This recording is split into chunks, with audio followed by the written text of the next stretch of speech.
Welcome to the Slop Farm. Enjoy the video. You'll begin by unpairing the Apple Watch from your iPhone. This removes activation lock when done properly.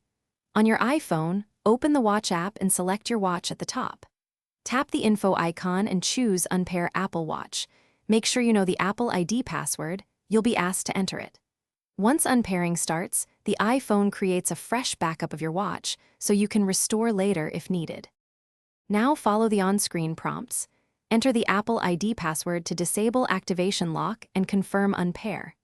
The iPhone initiates a secure erase and backs up watch settings. This can take several minutes.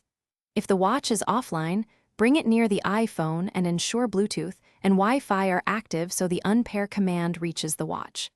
Make sure the watch stays charged. Interrupting the process can leave the device in a locked state.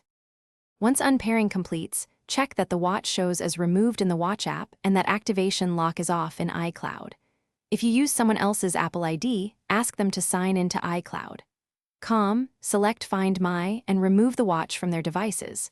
If activation lock still appears, power cycle both devices and repeat. As a last resort, contact Apple support with your proof of purchase. This verifies ownership and helps them clear the lock. Thanks for watching. Consider subscribing if we helped you today.